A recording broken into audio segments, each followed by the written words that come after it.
nombre es Roberto Yamakata en la Argentina, pero el apellido original es Yamagata, con G.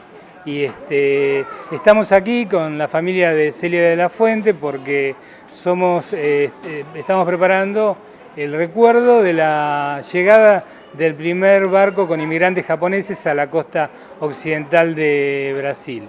Y un lugar que encontramos que podía servir para recordar esa epopeya es la fragata Sarmiento, que es muy argentina, pero también está muy vinculada a la historia de la inmigración japonesa en la Argentina, porque uno de los primeros japoneses que llegan a la Argentina viene como camarero de la fragata Sarmiento en 1899.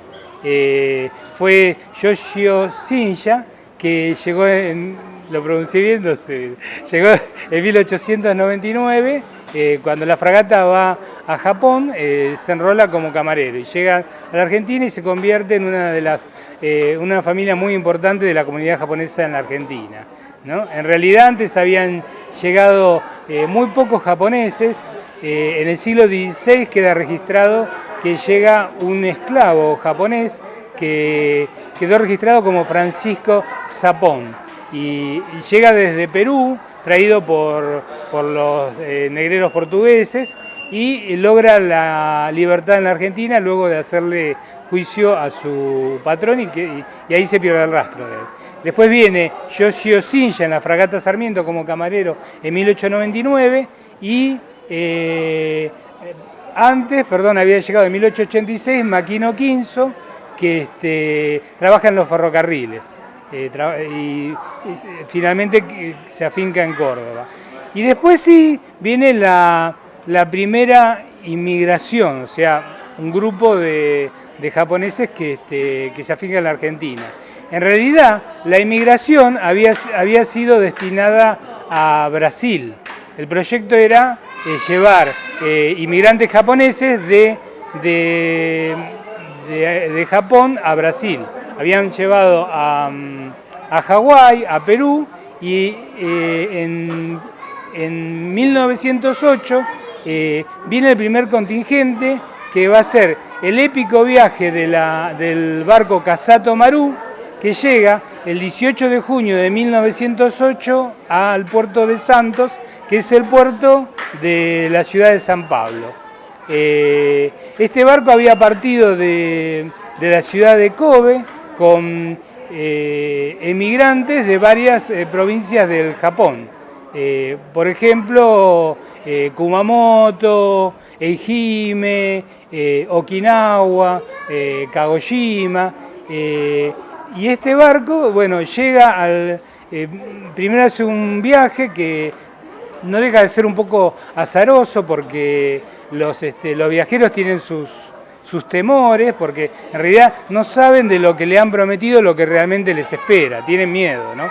Hacen una parada en Singapur, hacen una segunda parada en Ciudad del Cabo, hay peleas durante el viaje, más que nada referidas al temor de lo que les espera realmente en Brasil.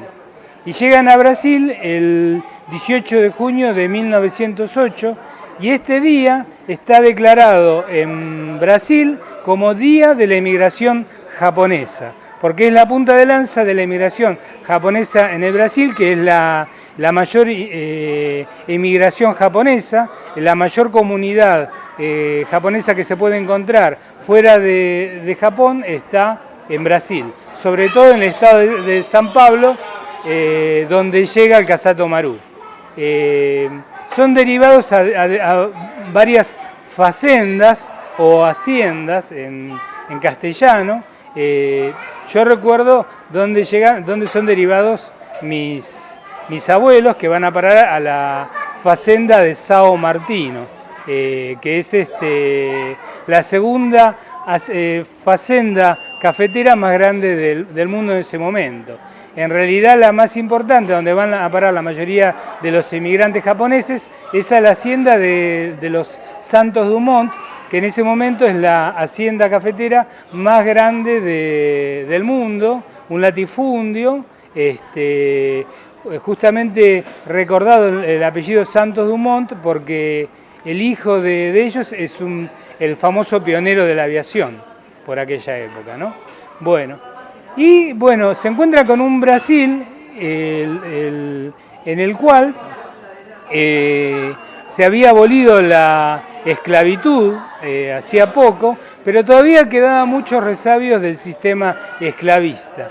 Y efectivamente, por lo menos el primer contingente no se encuentra satisfecho con el tipo de tratamiento que encuentran allí.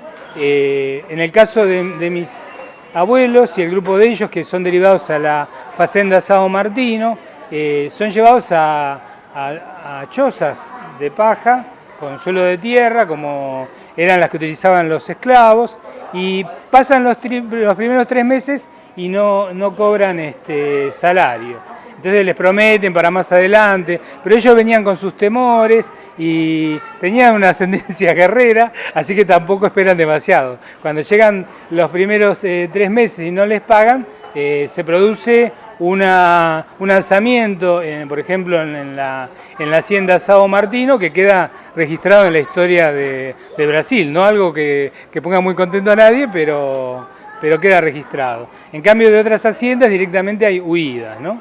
Y bueno, cuando llega la representación de la embajada japonesa, ya estaba la policía, ya estaba complicado el tema y bueno, lo bueno es que como la esclavitud ya había terminado, no los matan, sino que los cabecillas son expulsados a Argentina. Son llevados a Río de Janeiro, acompañados por los representantes de la embajada japonesa, y entre 1908 y 1910 se va produciendo lo que más nos interesa, que es la primera inmigración japonesa a la Argentina, con los miembros de los viajeros del Casato Maru, que hasta donde se sabe fundamentalmente son de la provincia de Okinawa y de la provincia de Kagoshima. Entre 170 o 190 emigran, entre ellos los abuelos de Celia de la Fuente, y que es una de las descendientes que en este momento recuerda a sus ancestros en el Casato Maru y mis antepasados, ¿no? Me faltaba decir que el barco Casato Maru es un barco japonés, pero en realidad fue un barco fabricado en Inglaterra con el nombre de Potosí.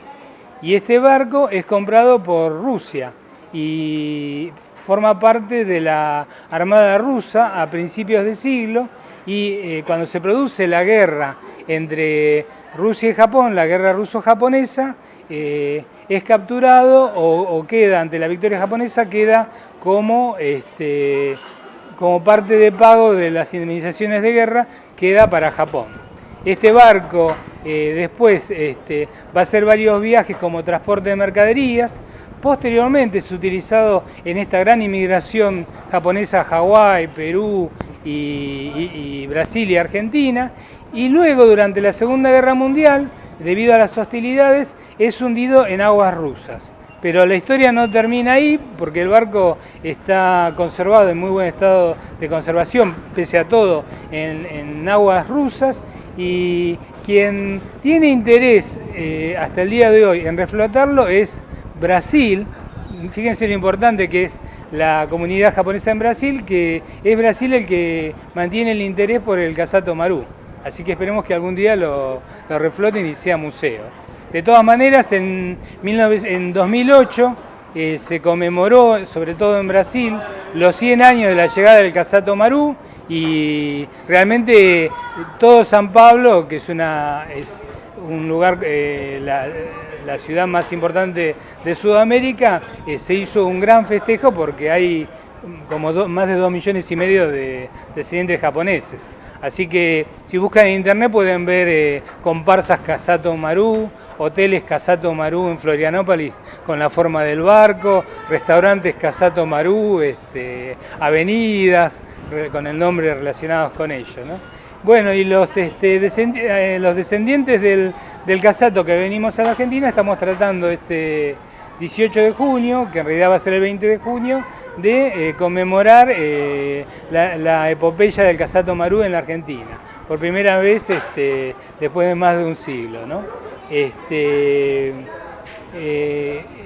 No se recuerdan mucho de los nombres de los que llegaron del Casato, porque las familias se fueron mezclando con las familias argentinas y hoy día son tan argentinas que no sabemos dónde están. Y muchas regresaron al Japón.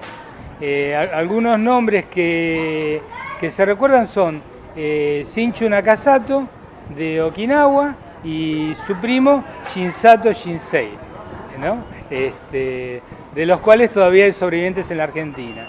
Y los otros son Asakichi Yamagata y su hermano mayor Motokichi Yamagata, que fueron los que participaron de la rebelión de la Facenda Sao Martino, son expulsados amablemente y tienen la suerte de venir a la Argentina, y la mayoría se establecen en la zona cercana al puerto, un poco más al sur de donde estamos ahora, en La Boca, en conventillos, que también quedaron en la historia los conventillos de La Boca, no solo por ser los que recibían la inmigración japonesa, sino inmigración de varios países de Europa y de otros lados, ¿no? Y después de a poco fueron estableciéndose. En el caso de los japoneses, como todos saben, la mayoría fueron floricultores, también tintoreros, y hacia principios del siglo XX había muchos choferes, porque caen bien en la sociedad argentina, son elegantes, entonces muchos choferes de la alta sociedad argentina son japoneses, como podrán ver en una serie de la década del 60 del Avispón Verde, que había un chofer japonés que era Kato. Bueno, medio así, estaban vestidos con la gorrita los choferes japoneses.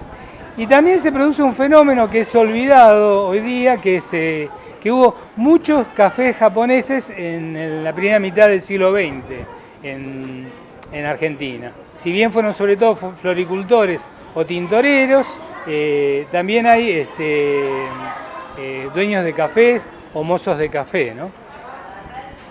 Muchas veces me han preguntado por qué tantos japoneses tintoreros. No es porque todos tienen tintorería en Japón.